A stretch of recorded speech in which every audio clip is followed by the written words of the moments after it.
Good day, my Nigerian people. Good day to everyone out there listening to me. I hope everyone is staying strong and staying jiggy. Our today's matter arises and says, did Shettima protest that President delegates VP's responsibilities to Seyi Tinubu? Facts emerges. Is Tinubu sharing the VP's work with his son? Is that supposed to be one of the things that is working with politics? Or, anyways, we will know what exactly Shettima is saying or what is complaining about if we don't get to the content of today. So let's do that. Several internet users have attributed a statement that suggests internal struggles within the presidency to Vice President Kashim Shettima. Senator Shettima, a former governor of Borno State, is a loyalist of President Bola Ahmed Tinubu. However, social media posts have alleged that there is friction within the presidency and that Shettima is not happy with his boss, Seyi Tinubu, the president's son.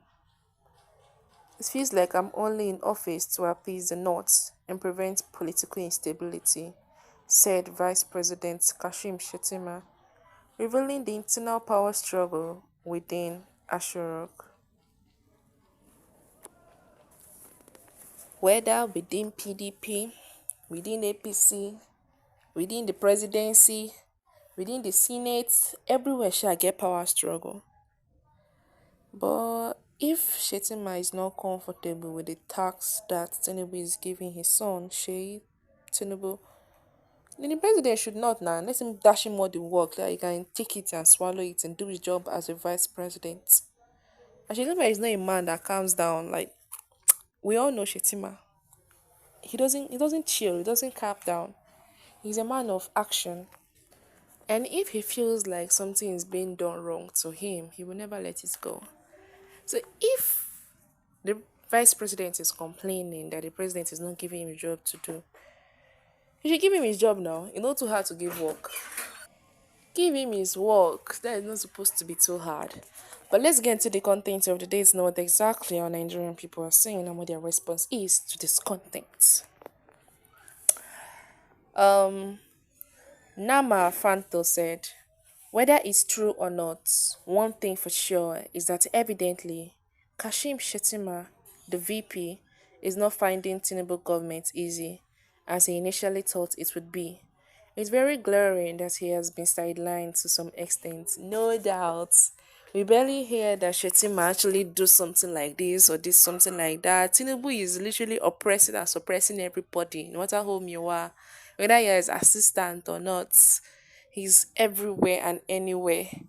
And just like that. So even Shettima is even feeling his oppression and suppression.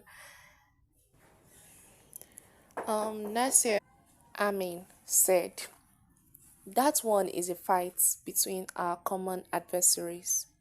The two or the three monsters should have themselves zapped.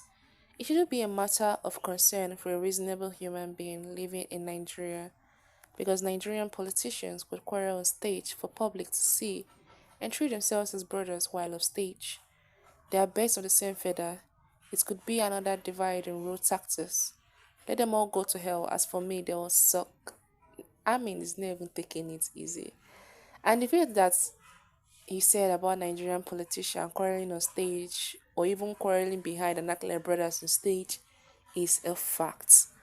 Don't ever trust Nigerian politics because they can do you anyhow according to how they want it to be. They can just decide for whatever advantage they will get that they will quarrel and show it to the public. And then you don't know how they are inside or what exactly they're doing inside. They can see another thing and mean another thing. And that's the facts. The fact that we actually do believe our politicians is they're just doing us while you anyhow. They're just doing us anyhow while you. So he's very, very right. As a normal Nigerian, you don't always believe what the politicians say. No matter how nice, no matter how amazing the person is or that politician could be. But the part the person is a politician is enough to be called a monster. Is enough. Bashir Yahaya said, "It serves him right. What does he expect to do rather than insult his seniors in the political spheres like Atiku? It is his choice to remain an errand boy to Seyi Tinubu or resign after all the MM tickets had achieved its aim of giving him the required needed votes from the Muslim North. But come 2027, Shettima should forget that punching bag of VP position as the Emolokans had someone in mind from their new bride, from the so-called middle belts. Uh-uh. Emilokan. Sorry, it's Emilokan had someone in mind from their new bride, from the so-called middle belts. Okay, oh, this person really doesn't like Atiku. Sorry. Um, Shettima. He really doesn't like Shettima at all. But Shettima, as a VP, doesn't really hold a kind of the same kind of power that Tinubu's son holds or has. Because he's complaining about the person that he's working with or working under. A VP is supposed to be an assistant, someone to work with the person in charge. But it's different when you now seem like you're working under the person. That is very different. The presidents and vice presidents are supposed to assist and so be like partners. Like as if they're holding the same power, but at the same time, one has more say than the other. But it's not looking like Shettima is working under the president. Every other person is working under the president except the VP. That is how it's supposed to be. But then, reverse is the case when it comes to Tinubu and Shettima. But either ways, politics is politics. Whoever has more power has more power. Whoever has more money has more money. Or whoever has more power has more money, and whoever has more money has more power. That is how they're doing it. So for the fact that Tinubu is Shei's father, I think that gives him a kind of leverage when it comes to politics. But either ways, we've come to the end of today's content. Do not forget to subscribe and stay tuned to our channel. Thank you.